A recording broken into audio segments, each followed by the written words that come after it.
Assalamualaikum warahmatullahi wabarakatuh.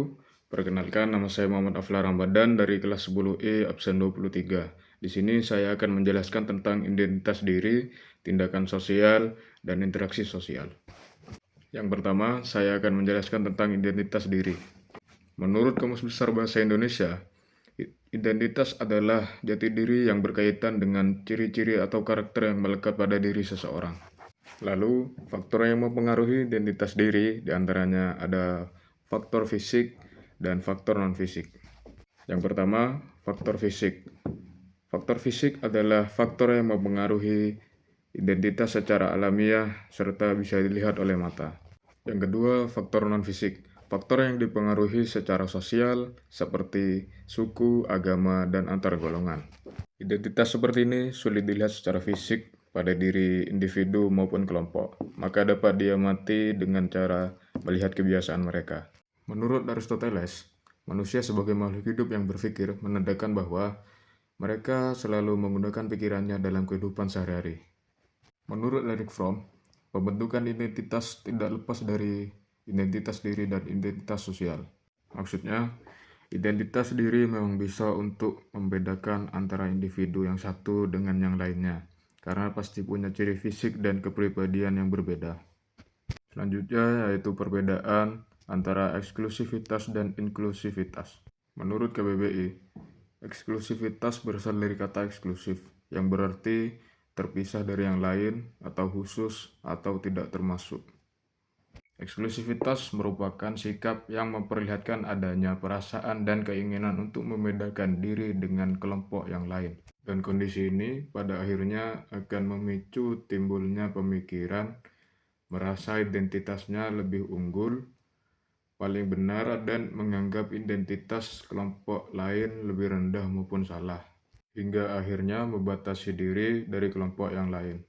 Sedangkan inklusivitas justru lebih cair, alias setiap individu maupun kelompok dengan identitas yang berbeda bisa bekerja sama.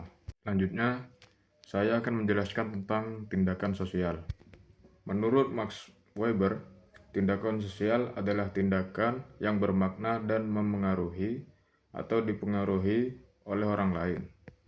Tindakan sosial terjadi ketika tindakan seseorang mendapat respon dari orang lain.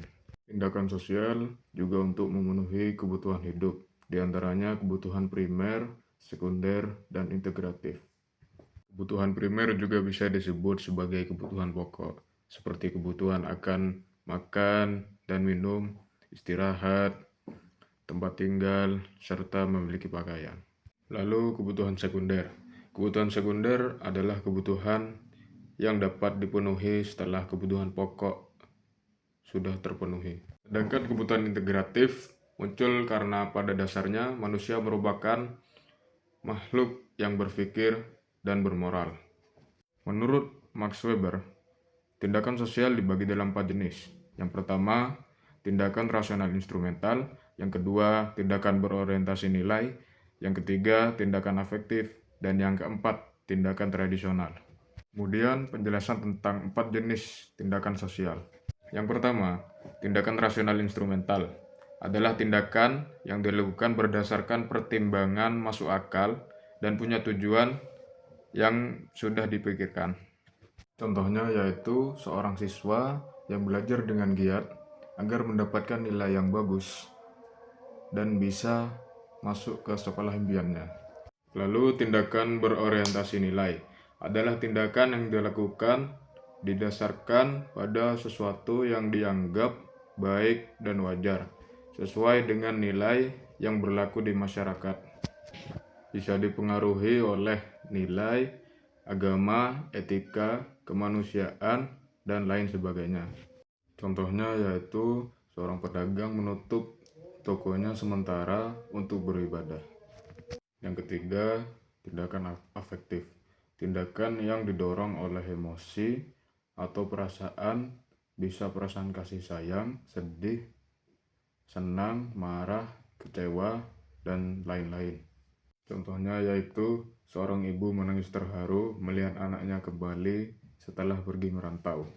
Yang terakhir yaitu tindakan tradisional. adalah tindakan yang telah menjadi kebiasaan yang berulang-ulang dan biasanya telah diwariskan secara turun-temurun. Contohnya yaitu mudik saat hari raya dan tradisi syukuran atas hasil panen yang melimpah. Dan terakhir, saya akan menjelaskan mengenai interaksi sosial. Interaksi sosial adalah hubungan timbal balik yang terjadi antara individu dengan individu, individu dengan kelompok, atau kelompok dengan kelompok. Interaksi sosial dapat terjadi ketika syarat-syaratnya terpenuhi, yaitu kontak sosial dan komunikasi. Kontak sosial yaitu bertemunya dua pihak atau lebih secara fisik, baik tanpa perantara maupun dengan perantara. Selanjutnya yaitu bentuk-bentuk kontak sosial. Yang pertama yaitu kontak sosial primer. Kontak sosial yang terjadi dilakukan secara tatap muka dan tanpa perantara. Yang kedua, kontak sosial sekunder. Kontak sosial yang dilakukan melalui perantara. Kemudian ada faktor pendorong interaksi sosial. Yang pertama, ada imitasi, yaitu tindakan meniru orang lain secara sebagian. Yang kedua, tindakan identifikasi adalah tindakan menjadi identik dengan pihak lain secara keseluruhan. Maksudnya seperti meniru atau mengikuti orang yang dia kagumi, lalu menjadikannya sebagai bagian dari dirinya. Yang ketiga, sugesti, yaitu pendapat yang diberikan dari seseorang, kelompok atau media kepada orang lain lalu diikuti tanpa kritik. Yang keempat, simpati, yaitu rasa iba atau peduli terhadap keadaan orang lain tetapi tidak sampai ikut merasakan secara mendalam. Yang kelima, empati, yaitu merasakan dan memahami perasaan orang lain seolah-olah kita berada di posisi mereka. Terakhir, penjelasan mengenai bentuk interaksi sosial. Yang pertama yaitu interaksi asosiatif, adalah bentuk interaksi sosial yang mengarah pada kerjasama atau persatuan.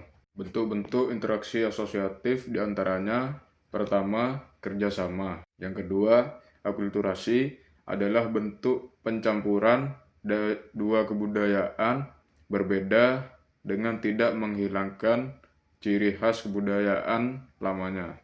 Yang ketiga, asimilasi, adalah pencampuran dua kebudayaan berbeda dengan menghilangkan ciri khas kebudayaan lamanya. Yang keempat, akomodasi, adalah suatu tindakan yang dilakukan untuk meredakan konflik atau pertentangan. Bentuk interaksi sosial yang kedua yaitu interaksi disosiatif. Interaksi disosiatif adalah bentuk interaksi sosial yang mengarah pada konflik dan perpecahan. Bentuk-bentuknya yaitu pertama, persaingan atau kompetisi, adalah suatu bentuk upaya mencapai tujuan tertentu tanpa menggunakan ancaman atau kekerasan. Yang kedua, kontroversi, adalah sikap yang dilandasi ketidakpercayaan dan ketidakpastian tentang pihak lain sehingga timbul perasaan tidak suka yang disembunyikan pada individu atau kelompok. Yang ketiga sekaligus terakhir yaitu konflik, adalah suatu bentuk usaha yang dilakukan individu atau kelompok untuk mencapai tujuan dengan cara menyingkirkan pihak lawan. Biasanya terjadi karena ada perbedaan kepentingan, keinginan, dan pendapat. Cara yang biasanya dilakukan dapat berupa ancaman ataupun kekerasan. Sekian dari saya. Assalamualaikum warahmatullahi wabarakatuh.